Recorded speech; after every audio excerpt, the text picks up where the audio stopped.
بعد از انتشار قسمت‌هایی از سریال پایتخت 7 با بازی شخصیت‌های تاجیکستانی، بازیگر نقش شمشیرخان در این سریال در مصاحبه‌ای از رفتار دوگانه ایران با تاجیک‌ها انتقاد کرده و این صحبت‌ها به مذاق بعضی از کاربران ایرانی خوش نیومده و اون رو توهین به مردم ایران دونستن. اما ماجرا چیه؟ در ادامه با من همراه باشید که به همین موضوع میپردازیم. سلام دوستان، در فصل 7 سریال پایتخت شاهد ورود چند چهره جدید از کشور تاجیکستان هستیم که به عنوان اعضای خانواده همسر نیکا معمولی وارد داستان شدن و حضورشون بازتاب‌های زیادی در بین مخاطبان داشته.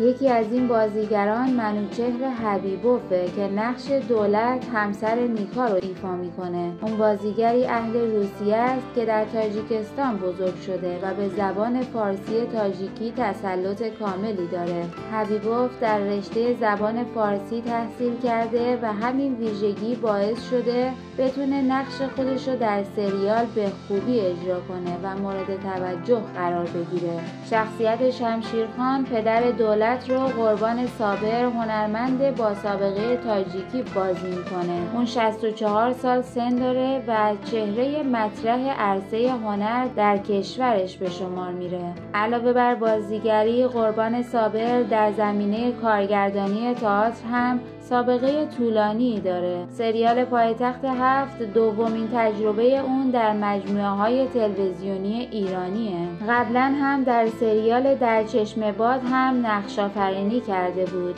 دوستان خوبم، ممنون میشم اگر هنوز عضو کانال ما نشدید دکمه سابسکرایب رو بزنید و زنگوله کنارش رو فعال بکنید تا زودتر از بقیه از ویدیوهای ما باخبر بشید. قربان صابر بارها به ایران سفر کرده و در جایی گفته بود در این کشور بارها میهمان سفره مردم بوده و علاقه زیادی به ایران داره. نقش چمن خواهر دولت رو تهمینه رجب آبا بازی کرده. اون در 29 ژوئن 1982 در شهر دوشنبه پایتخت تاجیکستان متولد شده.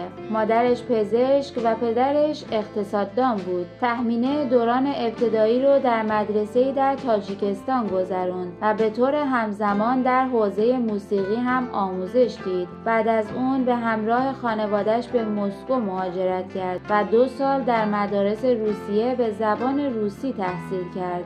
تجربه زندگی اون در محیط‌های متنوع باعث شده تا بازیگری چند وجهی و انعطاف پذیر بشه. در نقش لطافت مادر دولت بازیگری به نام ماهپیکر یارآوا حضور پیدا کرد. اون هم از هنرمندان تئاتر و سینمای تاجیکستانه و همکاری با محسن تنابنده در فصل 7 پایتخت اولین تجربه اون در عرصه تولیدات ایرانی محسوب میشه.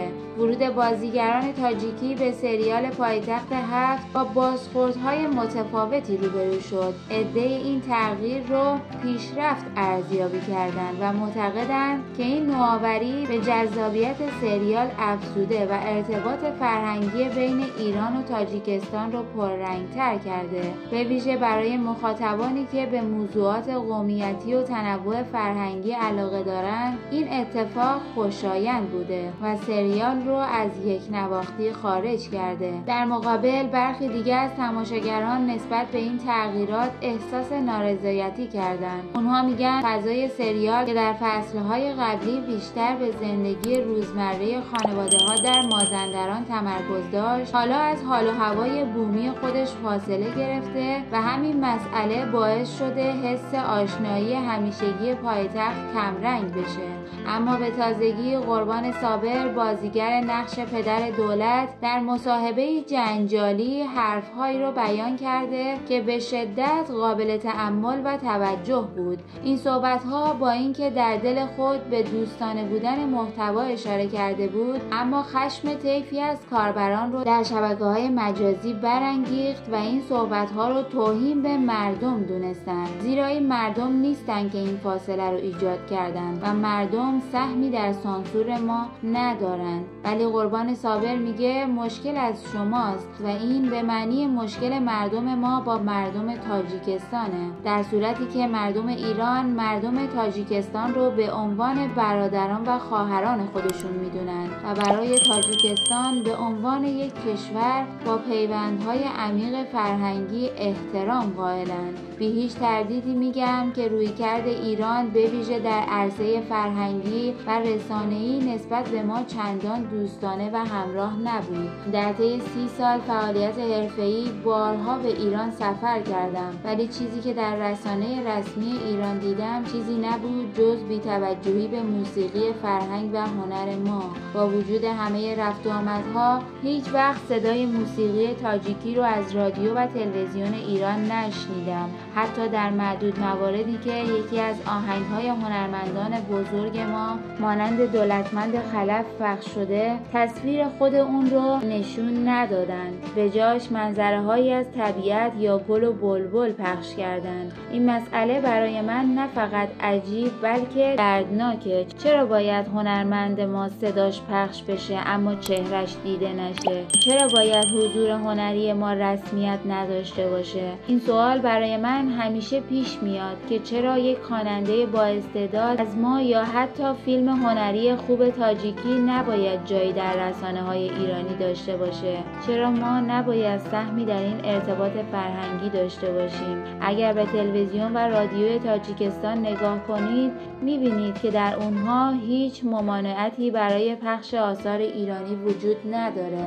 از صبح تا شب صدای شجریان هست، صدای معین هست، صدای خوانندگان ایرانی دیگه‌ای هم هست. مردم ما اینها رو میشنون، دوست دارن، با آهنگهاشون خاطره دارن. حتی در ماشین‌ها و خیابون‌ها هم ترانه‌های ایرانی طنین اندازه. فرهنگ ما به نوعی با فرهنگ ایرانی گره خورده و مردم ما از این بابت هیچ حساسیتی ندارن و در واقع ما مشکلی با شما نداریم. مشکلی اگر هست از طرف شماست، از نگاهی که انگار ما رو نمیبینه، نمیشنوه و نمیشناسه.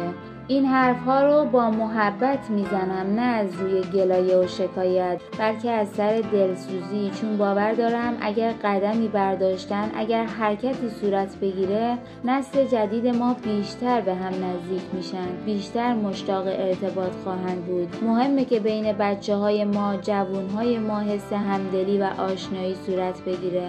مهمه که اونها از طریق هنر، موسیقی، فیلم و زبان و فرهنگ با هم پیوند بخورن.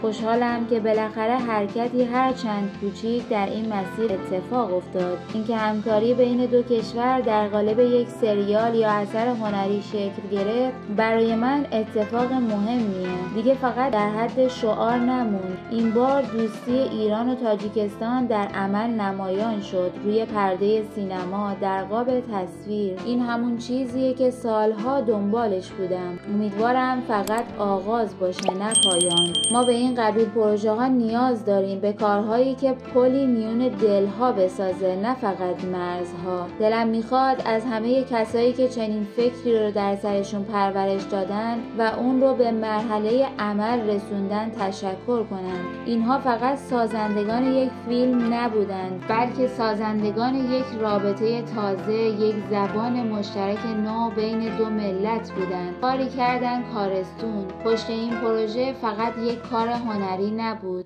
بلکه یک معنای بزرگتر جریان داشت. یک دوستی عمیق، یک معرفی شایسته از فرهنگ ما و شما به یکدیگر، یک احترام متقابل بین سینماگران ما و شما. و همینجاست که اهمیت قضیه‌شو نشون میده. ما به همچین فضایی نیاز داریم تا در بین غوغای سیاست و مرزبندی‌ها جایی برای صدای انسانی باقی بمونه. امیدوارم این آغاز باز مسیر تازه‌ای باز کنه برای پروژه‌های بیشتر، برای همکاری‌های بیشتر، برای اینکه جوان‌های ما با زبان تصویر، زبان موسیقی، زبان شعر به هم برسن. امیدوارم روزی برسه که در ایران نه تنها صدای ما شنیده بشه، بلکه تصویرمون هم دیده بشه. اون روز روزیه که میشه گفت هنر از مرز عبور کرده و دلها رو به هم رسونده. این صحبت‌ها با اینکه در دل خود به دوستانه بودن محتوا اشاره کرده بود، اما خشم طیفی از کاربران فضایی مجازی رو برانگیخت و این صحبت‌ها رو توهین به مردم دونستن،